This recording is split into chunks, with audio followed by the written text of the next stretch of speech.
Здраво и добро дојдовте во уште едно видео, каде што ова видео ќе биде вовед во индустријска микробиологија. И да започнеме. Индустриската микробиологија е една интердисциплинска наука која опфаќа биохемија, микробиологија, молекуларна биологија, генетика, растителна физиологија, алгологија и така натаму и така натаму. Значи огромен сплет на најразлични науки. И би можеле да ја сумираме како користење на бактерии, археи, квасци, мувли, микроалги, култури на клетки од растенија или животни за производствени или услужни индустрии. Односно, користење на едноклеточни организми, но вие претходно се што ги набројав се едноклеточни, генерално едноклеточни, некојаш може да градат како колонии, но главно едноклеточни, за создавање, трансформирање или разградување на одредени молекули и при тоа давајќи, односно добивајќи производ или услуга. И индустријската микробиологија историски на некој си начин можеме да ја поделиме на стара индустријска микробиологија и нова. Каде што под стара спаѓа производство на јогурт, вино, пиво, оцет, сирење и така натаму и така натаму. Главно продукти со кои сме запознаени, односно продукти за чие производство се потребни микроорганизми и главно низ процес на ферментација. Односно учествуваат главно во процесот на ферментација и се добиваат дадените продукти. А новата индустријска микробиологија опфаќа користење на генетски инженеринг. Генетскиот инженеринг е една област која се уште не е ни приближно искористена. Да, знам, сигурно сте прочитале генетски инженеринг ваму, генетски инженеринг таму, гени вака, гени така. Но верувајте, се уште се наоѓаме само на почетокот. Иднината нуди многу повеќе. Во навлегувањето во 21. век се знаеше дека овој век ќе биде векот на биологијата и на информатиката. И во денешно време, на дневна база, акумулираме толку многу информации, главно од областа на генетика, така што 99% од тие информации се уште немаат никаква апликативна вредност, бидејќи се уште на никој му нема текнато како може тие информации да ги искористи со цел нешто да направи. За да можеме сите тие информации побрзо да ги ставиме во апликативна природа, мораме да вршиме постојано експериментирање, односно да правиме генетски инженеринг. Тоа може да се прави врз растенија, може да се прави врз животни, но тука има некои морални и етички бариери и најчесто се практикува да се прави врз микроорганизми. Не само поради тоа што нема морални и етички бариери, него поради тоа што и е најлесно да се генетски инженираат микроорганизми. Спрема некои пресметки постојат околу 1 трилион, или пак на македонски милион, милиарда, билион, значи 1 билион различни видови на микроорганизми. Главно тие различни видови всушност се соеви и најголем дел од нив немаат некои значителни разлики помеѓу себе, така што би можеле да речеме дека има околу 100 милиарди различни микроорганизми. Сега, нас не ни се познати 99,999% од тие 100 милиарди.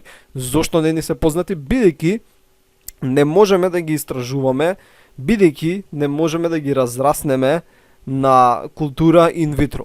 Односно не растат на подлогите кои ги имаме моментално. Во иднина, кога ќе имаме некои други хранливи подлоги или некои други методи за размножување на овие микроорганизми, ќе можеме да ги истражиме и ќе имаме многу поголем каталог на достапни микроорганизми. И сите овие микроорганизми можете да ги гледате на некој си начин како наноботи. Значи, наномашини кои прават одредени задачи. Сега, најголем дел од задачите кои може да ги прават се поврзани со органски молекули.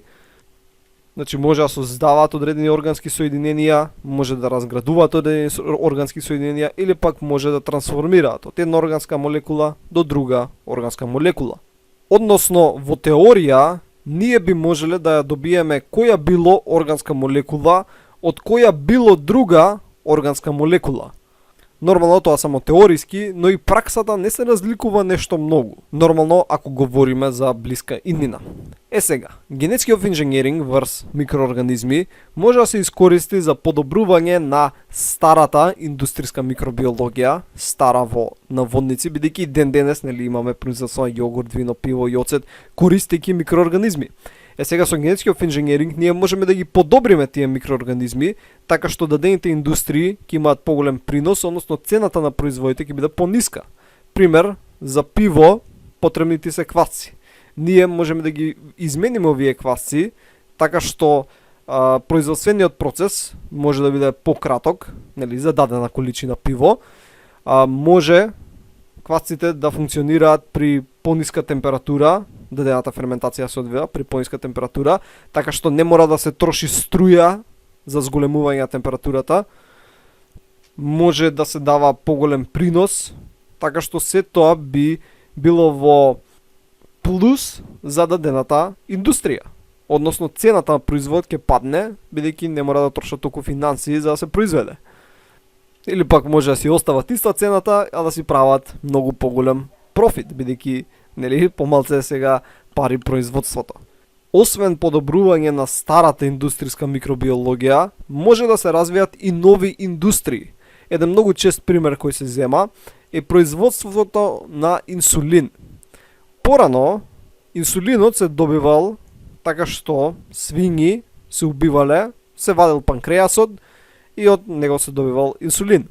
Сега ти не можеш да добиеш кој знае колку голема количина од тоа, да речеме од една свиња се добие некој количество инсулин кој е доволно за еден човек да му трае една недела.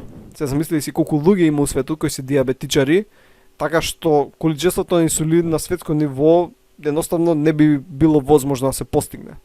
Денес инсулинот не се добива со убивање на свињи, него се добива со помош на микроорганизми.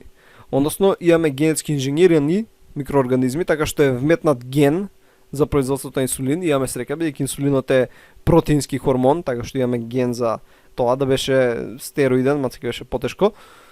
Но бидејќи е протеин, вметнуваме еден ген, имаме и тоа среќа зашто е еден ген, не е полигенски. Се вметнува, така што сега микроорганизмот го произведува инсулинот. И сега можеме да го добиеме во масивни количини. Значи буквално буриња и буриња цистерни полни со инсулин. Нормално зборам за светско ниво на продукција. Друг пример, антибиотиците. Како се произведуваат? Некои се произведуваат во лабораторија, кои имаат многу проста структура, но најголем дел се со помош на мувли.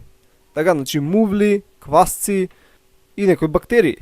Океј, значи ги произведуваат микроорганизми и антибиотиците служат за убивање на микроорганизми, нели главно бактерии. Антибиотици не треба да се користат за вирусни инфекции, значи не се користат, не помагаат при вируси, само за бактериски инфекции. И можеме сега да ги продуцираме во масивни количини.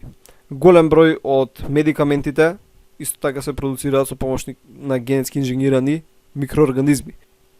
Еден трет пример е за производство на антитела. Сме слушнале дека денес популарно е за канцер да се користи имунотерапија, која главно опфаќа користење на антитела на кои се прикачени ензими или некои токсини. Вред, антителата се протеини кои може да се врзуваат за други молекули и се супер специфични.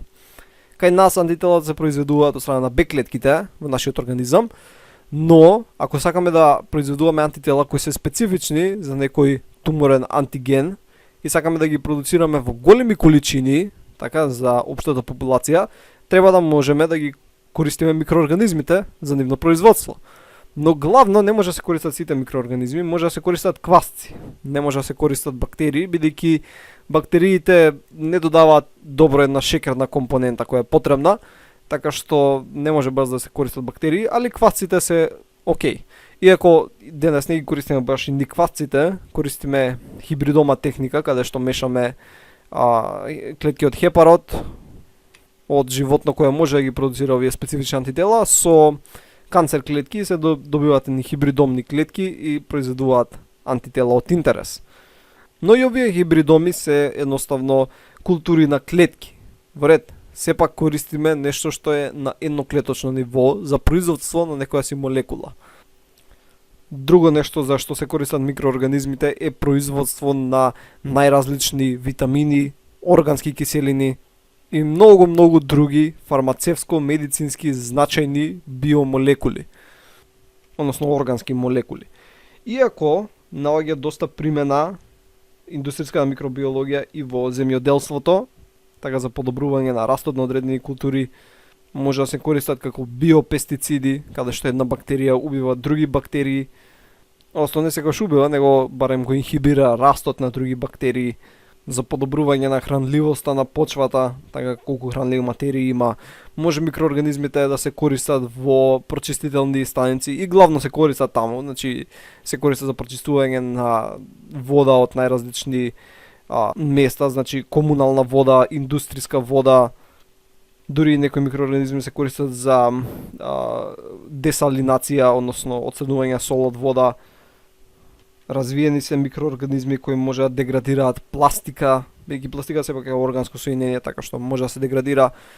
Има некои трудови да се развијат микроорганизми, мислам постојат, али не се доволно успешни, главно да се развијат микроалги, значи не зборам за оние алги кои се онака у река кои ги гледаш, него микроалги кои ги има многу во океаните. Дури 80% од кислородот кој го дишеме е направен од микроалги. Но, окей, да се направат микроалги кои ќе може да разградуваат нафта.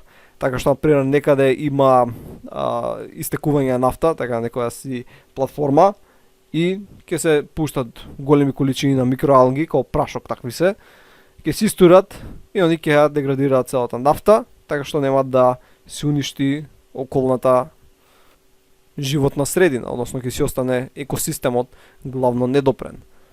Значи границите на тоа што може да се постигне се многу далеко. Но во границите на овој курс на видеа, главно ќе се задржиме на старата индустријска микробиологија. Зошто?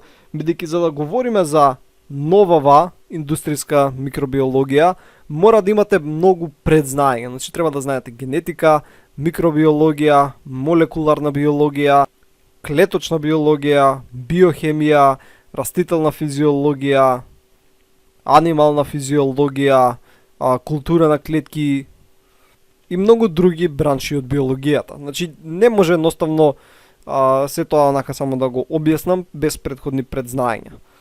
Така што главно ќе разгледам индустријската микробиологија, а се надам дека во ова видео онака само ве потекнав да видите колку што се може да се постигне користејќи го генетскиот инженеринг, односно новата индустријска микробиологија. Колку микроорганизми седат неоткриени и што се можат тие да постигнат. Океј, тоа беше главно се за ова видео. Значи ова беше некој вовед во индустријска микробиологија. Се надам дека научивте нешто ново и ќе се видиме во наредното